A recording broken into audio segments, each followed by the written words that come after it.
പ്രധാനമന്ത്രി നരേന്ദ്രമോദിക്ക് വീണ്ടും പ്രശംസ. സൂക്ഷിച്ചു നോക്കണ്ട, സാധാരണ ജിമാര് കൊടുക്കുന്ന അന്ത പ്രശംസയല്ല ഇന്ത പ്രശംസ. ദിസ് പ്രശംസ ഈസ് ഫ്രം തരൂർജി. കൂരായണം ഇന്ന് അവതരിപ്പിക്കുന്ന കഥയുടെ പേര് മോദിജിക്ക് തരൂർജി വക വീണ്ടും കയ്യടി.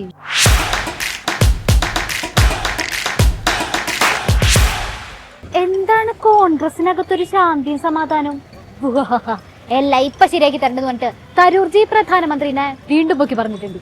The policy has meant that India has actually a prime minister who can hug both the president of Ukraine and the president of Moscow 2 weeks apart and be accepted in both places, and therefore India is in a position where it can make a difference to a lasting peace if it was so required, in ways that very few countries would be able to. Russia Ukraine യുദ്ധത്തില് മോദിജി സ്വീകരിച്ചൊരു നിലപാടാണ് മക്കളെ നിലപാട്. മോദിജിയുടെ ആ നിലപാട് കൊണ്ടാണ് നമുക്ക് രണ്ട് രാജ്യങ്ങളായിട്ട് നല്ല ബന്ധം ഉണ്ടായെന്നാണ് തരൂർജിയുടെ കണ്ടുപിടുത്തം. മോദിജി ഇല്ലായിരുന്നെങ്കിലോ ഗിലോ. ഏതായാലും യുക്രൈനും റഷ്യയും തമ്മിലൊരു ധാരണയിലേക്ക് വരുന്നുണ്ട്. പ്രധാനമന്ത്രി രണ്ടുപേരെയും പോയിട്ട് കെട്ടിപ്പിടിച്ചു എന്നാണ്. അതിനൊരു അഭിനന്ദനം എന്ന് കണക്കാക്കണ്ട. വേണമെങ്കിൽ മുയലിനോടൊപ്പം ഓടുകയും വേട്ടപ്പട്ടിയോടൊപ്പം വേട്ടയാടുകയും ചെയ്യുന്ന സമീപനം പ്രധാനമന്ത്രി സ്വീകരിച്ചു എന്നായിരിക്കാം ചിലപ്പോൾ അദ്ദേഹം ഉദ്ദേശിച്ച് കാണുക. No, never. അദ്ദേഹം ഒരിക്കലും അതല്ല ഉദ്ദേശിച്ചത്. ബിക്കോസ് ആ പരിപാടി കഴിഞ്ഞിട്ട് മാധ്യമ പ്രവർത്തകരെ കണ്ടപ്പോഴും മൂപ്പര് തന്നെയാണ് പറഞ്ഞത്. എന്നിട്ടോ അത് കഴിഞ്ഞിട്ടും പിന്നെയും ഇത് തന്നെയാണ് പറഞ്ഞത്. സമാധാനത്തിനെ കുറിച്ചും പീസ് കീപ്പിങ്ങിനെ കുറിച്ചുമായിരുന്നു ചർച്ച. ഇത് വേറെ ഒരു രാഷ്ട്രീയത്തിൻ്റെ വിവാദമായിരുന്നില്ല. അപ്പോൾ ഇന്ത്യ പീസ് കീപ്പിങ്ങിൽ വരുമെന്ന് എന്നോട് ചോദിച്ചപ്പോൾ ഇത് ആരും ഈ വീഡിയോ കണ്ടിട്ടില്ല.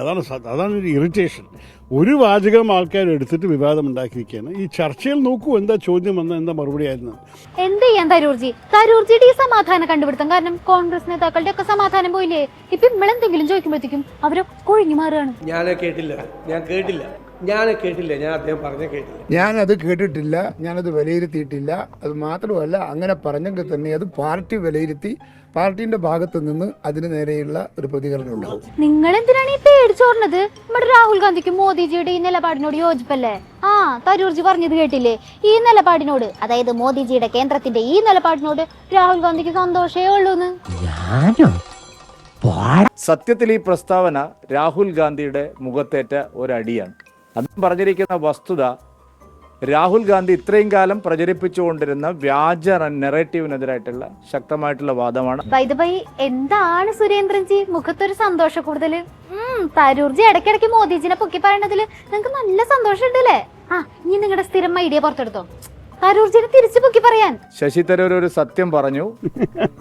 ആ നിലയിൽ തരൂർ അഭിനന്ദനം അർഹിക്കുന്നു. ശരിക്കും പറയുകയാണെങ്കിൽ മാൻഡ്രേക്കിനെ നോക്കണ പോലെ കോൺഗ്രസ് നേതാക്കളെ ശശി തരൂരിനെ നോക്കണത്. എപ്പോഴാ പണി തരാമെന്ന് പറയാൻ പറ്റില്ലല്ലോ. പാർട്ടിയുടെ പൊതുനയവും നിലപാടുമല്ല, അതിൽ നിന്ന് തികച്ചും വ്യത്യസ്തമായിട്ടുള്ള നിലപാടുകളാണ് പലപ്പോഴും അദ്ദേഹം ഉയർത്തിക്കൊണ്ടുവരുന്നത്. കേരളത്തിലെ പല വിഷയങ്ങളിലും അദ്ദേഹത്തിൻ്റെ പ്രതികരണം സമാന സ്വഭാവത്തിലുള്ളതാണ്. എൻ്റെ അഭിപ്രായത്തിൽ അത് കോൺഗ്രസ് പാർട്ടിയുടെ അഭിപ്രായമാണെന്ന് എനിക്ക് തോന്നുന്നില്ല. എന്തായാലും തികച്ചും അദ്ദേഹത്തിൻ്റെ വ്യക്തിഗതമായിട്ടുള്ള അഭിപ്രായമാണ്. ആ അഭിപ്രായം ഏതു തലം വരെ പറയാം, എങ്ങനെയൊക്കെ ആകാമെന്നതിനെ സംബന്ധിച്ച് കോൺഗ്രസും കോൺഗ്രസ് പ്രസ്ഥാനവുമാണ് ആലോചിക്കേണ്ടത്. അതിനപ്പുറത്തേക്ക് ആ കാര്യത്തിൽ പ്രതികരിക്കാനേ ഇല്ല. എങ്ങനെയാണ് പറയുന്നത്? പാർട്ടിയുടെ നിലപാട് ഇതൊന്നല്ല എന്നാണ് NK പ്രേമചന്ദ്രൻ MP പറയുന്നത്.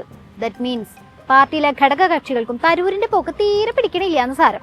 സമീപകാലത്തെ അദ്ദേഹത്തിന്റെ പല പ്രതികരണങ്ങളും UDF-നെ പ്രതിരോധത്തിലാക്കുന്നു എന്നുള്ളൊരു വസ്തുതയാണല്ലോ. UDF മാത്രമല്ല, ഇന്ത്യ മുന്നണിയെയും പല ഘട്ടങ്ങളിലും പ്രതിരോധത്തിലാക്കുന്ന പ്രതികരണങ്ങളാണ് ശ്രീ ശശി തരൂരിന്റെ ഭാഗത്തുനിന്നുണ്ടാകുന്നത്. അതൊക്കെ ഗോപാലകൃഷ്ണൻ ഒരു നമ്പറല്ലേ? ഞങ്ങളൊരു ഘടകകക്ഷി എന്ന നിലയിൽ ഞങ്ങൾ അതിനെക്കുറിച്ചൊന്നും അഭിപ്രായം പറയുന്നില്ല. അതൊക്കെ ബന്ധപ്പെട്ട പാർട്ടികളാണ് ഈ കാര്യത്തെ സംബന്ധിച്ചൊക്കെ ആലോചിക്കേണ്ടത്. എന്നാലും പെട്ടെന്ന് ഇങ്ങനെ ഒരു പൊക്കി പറയല്, അതും ഈ വിഷയത്തില് ഈ സമയത്ത്, അതെന്തുകൊണ്ടായിരിക്കും? ഇപ്പോൾ അത് പ്രതികരിക്കേണ്ട അല്ലെങ്കിൽ അങ്ങനത്തെ ഒരു പ്രസക്തമായ വിഷയമേ അല്ല. മോദിക്ക് രണ്ടുപേരും സ്വീകാര്യരാണോ അല്ലയോ എന്നുള്ളതിനെ സംബന്ധിച്ചൊന്നും ഇപ്പോൾ ഒരു പ്രസക്തമായ വിഷയമോ പ്രതികരണം അർഹിക്കുന്ന വിഷയമോ അല്ല. ഇനിയിപ്പോ എന്തുട്ടാ ചെയ്യാ? തരൂർജി എന്നെ കോൺഗ്രസിന് ടെട്ടിന്റെ പണി കൊടുക്കണ്ടിട്ട് നാട്ടുകാർ മൊത്തം നോക്കിച്ചിരിക്കുകയാണ്. ഇനി ഈ തരൂർജിയുടെ വിഷയം UDF യോഗത്തിൽ ഉന്നയിക്കുന്നുണ്ടോ? അങ്ങനെ ഞങ്ങൾ UDF-ന്റെ യോഗത്തിൽ ഇതൊക്കെ കോൺഗ്രസ് പാർട്ടിയാണ്. ഇത്തരം കാര്യങ്ങളിൽ നയപരമായ നിലപാടുകൾ വ്യക്തമാക്കി കൃത്യമായ നിലപാടോടുകൂടി മുന്നോട്ട് പോകാൻ കോൺഗ്രസ്സാണ് തയ്യാറാകേണ്ടത്. അതിലൊന്നും RSPക്കൊന്നും കാര്യമില്ല. അതൊക്കെ കോൺഗ്രസിൻ്റെ ആഭ്യന്തര പ്രശ്നങ്ങളാണ്. അതിലൊന്നും അഭിപ്രായം പറയാൻ, പ്രതികരിക്കാൻ ഘടകകക്ഷി എന്ന നിലയിൽ ഞങ്ങൾ ആഗ്രഹിക്കുന്നില്ല. ഇത് UDF-നകത്തെ പ്രശ്നമല്ല, കോൺഗ്രസിനകത്തെ പ്രശ്നമാണ്. കോൺഗ്രസ് നേതാക്കൾ ചർച്ച ചെയ്തോളുന്നു. ഒന്നോ ഒഴിഞ്ഞു മാറാൻ ഓരോരുത്തർക്കും ഓരോ കാരണങ്ങൾ. Silly peoples. എന്നാ കോൺഗ്രസ് നേതൃത്വം വരൂ. കോൺഗ്രസിനകത്ത് ഈ കാര്യം ചർച്ച ചെയ്യണ്ടോ? അദ്ദേഹം ദേശീയ വർക്കിംഗ് കമ്മിറ്റി അംഗമാണ്. ആ വർക്കിംഗ് കമ്മിറ്റി അംഗത്തിൻ്റെ സ്റ്റേറ്റ്മെൻറ്റുകൾ തിരുത്തേണ്ടതാണെങ്കിൽ അത് തിരുത്തേണ്ടത് ദേശീയ നേതൃത്വമാണ്. അവിടെ സംസ്ഥാന നേതൃത്വത്തിന് ഒരു പങ്കുമില്ല. UDF-നകത്തല്ല, സംസ്ഥാന കോൺഗ്രസിനകത്താണ് ഇത് ചർച്ച ചെയ്യേണ്ടതെന്ന് ഘടകകക്ഷികള്. ഞങ്ങളല്ല, ശശി തരൂർ ദേശീയ നേതാവാണ്. സോ ദേശീയ നേതൃത്വമാണ് ഇത് ചർച്ച ചെയ്യേണ്ടതെന്ന് സംസ്ഥാന നേതൃത്വം. നൈസായിട്ട് എല്ലാരും ഒഴിഞ്ഞു മാറാനല്ലേ. എന്നാലും എന്റെ തരൂർജി, ഒറ്റ ദിവസം കൊണ്ട് ഒറ്റയടിക്ക് ഈ കോൺഗ്രസ് നേതാക്കളെ മൊത്തം മുൾമുനയിൽ നിർത്താൻ നിങ്ങളെ കൊണ്ട് പറ്റുള്ളൂട്ടാ. കണക്ഷൻ വ്യക്തമായില്ല. ചില നേരത്തെ രഹസ്യ ബന്ധങ്ങൾ പുറത്താവുന്നതിന്റെ ഉദാഹരണം. രഹസ്യബന്ധം പുറത്താവുന്ന മുരളീധരേട്ടാ, നമ്മള് തരൂരിന്റെ കാര്യമാണ് സംസാരിച്ചത്. മനസ്സിലായില്ലേ? കോൺഗ്രസ് നേതാവ് ശശി തരൂര്. അത് തന്നെ തരൂരിനെ അനുകൂലിച്ചിട്ട് തന്നെ. തരൂര് പറഞ്ഞത് മോഡി സ്തുതിയാണെങ്കിൽ ഇപ്പൊ വ്യക്തമായല്ലോ. നമ്മൾ ആരും ഒന്നും പറഞ്ഞില്ലെങ്കിലും കോൺഗ്രസ് നേതാക്കൾക്ക് പലതും മനസ്സിലാവുന്നുണ്ട്.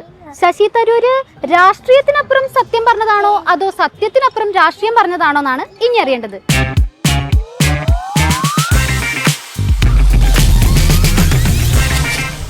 ആശാ വർക്കേഴ്സ് അവരുടെ സമരം കടുപ്പിക്കാണ്. ഇന്നു മുതൽ നിരാഹാര സമരമാണ്. സമരത്തിന്റെ പശ്ചാത്തലത്തില് കഴിഞ്ഞ ദിവസം ആരോഗ്യമന്ത്രി അവരെ ചർച്ചയ്ക്ക് വിളിച്ചിട്ടുണ്ടായിരുന്നു.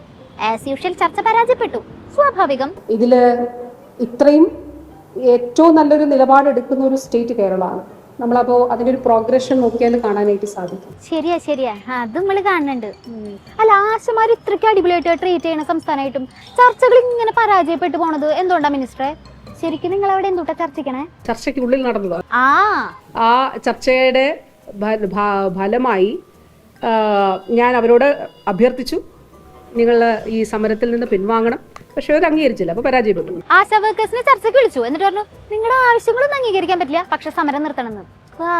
So simple. നല്ല ചർച്ച അല്ലേ? ആ ധനകാര്യമന്ത്രിയാണ് കേരള ഹൗസിൽ വന്ന് പിണറായിയുമായിട്ട് ബ്രേക്ക്ഫാസ്റ്റിൽ പങ്കെടുത്തത്. ആ സാഹചര്യത്തിൽ എന്തുകൊണ്ട് ഇങ്ങനെ ഇത്രയും നീണ്ടൊരു സമരത്തിനെ കുറിച്ച് അവരോട് കാര്യങ്ങൾ പറഞ്ഞില്ല?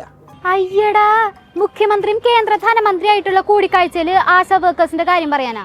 പിന്നെ മുഖ്യമന്ത്രിക്ക് ഇപ്പൊ അതല്ല പണി. ഇവിടെ മര്യാദയ്ക്ക് പുട്ടും കടലയും കഴിക്കാൻ പോലും സമയം കിട്ടിയില്ല. എന്നിട്ടാണ് ആശാ വർക്കേഴ്സ് നിരാഹാര സമരം തുടങ്ങിയിട്ടും അവരുടെ ആവശ്യങ്ങളൊന്നും സർക്കാർ ഇതുവരെ അംഗീകരിച്ചിട്ടില്ലെങ്കിലും അവരെ മിനിറ്റിന് അധിക്ഷേപിക്കുന്ന കാര്യത്തിൽ മാത്രം അവരൊരു കോംപ്രമൈസും വരുത്തിയിട്ടില്ല കേട്ടാ. ആശ ഒരു സമരം നടക്കുന്നുണ്ട്. ആശാ സമരം യഥാർത്ഥ ആശകളൊന്നുമില്ല. കുറച്ചാളെ കാശ് കൊടുത്തു കൊണ്ടുവന്ന് അവിടെ ഇരിക്കുന്നു. പണ്ട് കാലത്ത് കമ്മ്യൂണിസ്റ്റുകാർ അങ്ങനെയാണോ സമരം നയിച്ചിരുന്നത്? പണം കൊടുത്തിട്ടാണ് ആളെ കൊണ്ടുവന്നിരുന്നത്. ഇവിടെ കമ്മ്യൂണിസ്റ്റുകാർ നടത്തുന്ന സമരമാണ് സമരം. ബാക്കിയെല്ലാം ഉടായിപ്പ് സമരമാണെന്നാണ് തൊഴിലാളി വർഗ പ്രസ്ഥാനത്തിലെ മൊയിലാളിമാർക്ക് പറയാനുള്ളത്. ഇവിടെ 10-20,000 ആശ ഉണ്ട്. അവരൊന്നും സമരത്തിലില്ല. ഒരു 500 ആളെ ഉള്ളിലേക്ക് പിടിച്ചുകൊണ്ടിട്ട് കാശും കൊടുത്ത് ചോറും കൊടുത്ത് അവിടെ കിടത്തിരിക്കുകയാണ്. സ്ഥിരമായിട്ട് 6 മാസത്തിന്റെ സമരം അവരോടൊന്നും മുഴുവൊന്നുമില്ല. ഒരു തൊഴിലാളി സമരത്തിന് ഇങ്ങനെ അങ്ങോട്ട് അടച്ചാക്ഷേപിക്കാൻ മത്സരിക്കണം കുറെ ആൾക്കാർ. ആശ പോരുന്നതിന് അംഗൻവാടിയിലെ കൊണ്ടിരുത്തും, വേറെ ആരെയും കൊണ്ടിരുത്തും. പാവപ്പെട്ട മനുഷ്യരെ തന്നെ കൊണ്ടിരുത്തി പണം കൊടുത്ത് ഇടതുപക്ഷത്തെ അട്ടിമറിക്കാനുള്ള സമരത്തിന്റെ ആയുധമാക്കുന്ന ഗൂഢാലോചന കേരളത്തിൽ നടത്തുന്നു. ഇന്ന് അവർക്ക് സമരം പുച്ഛാണ്, തെറ്റാണ്. അപ്പോൾ ഇന്നലെ വരെ കടന്നു വന്ന വഴികൾ ഇവർ മറന്നു. അധികാരത്തിന്റെ തിമിരത്തിൽ ബംഗാളിലും ത്രിപുരയിലും സംഭവിച്ച എന്താണെന്ന് ഇവർ ഓർക്കുന്നതല്ല. ഞങ്ങൾ അത്രേ പറയുന്നു. ഇന്ത്യ രാജ്യത്തെ എല്ലാ സംസ്ഥാനത്തും ആശുണ്ട്. പിന്നെ തിരുവനന്തപുരത്ത് മാത്രമുള്ള സമരം എന്താ? ഇവിടുത്തെ ആൾക്കാരുടെ കയ്യിൽ പോണ്ടെന്നെ. അല്ലാണ്ട് എന്തുട്ട് സംസ്ഥാനത്തിന്റെ സാമ്പത്തിക അവസ്ഥയെ പറ്റി പറയണത് പിന്നെങ്കിലും മനസ്സിലാക്കാം. ഇത് കാശ് കൊടുത്തിട്ടാണ് സ്ത്രീകൾ അവിടെ സമരത്തിന് ഇരിക്കുന്നതെന്ന് പറയണതിന്റെ ആ ഒരു മനുഷ്യത്തില്ലായ്മയാണ് ഞെട്ടലുണ്ടാക്കുന്നത്. അതെ, മനുഷ്യനാവണം അങ്ങനെ പാടിക്കൊണ്ടാർന്നാൽ മാത്രം പോരാട്ടാ. ഇടയ്ക്കൊക്കെ അത് പ്രവൃത്തിയിൽ കൊണ്ടുവരുത്തണം.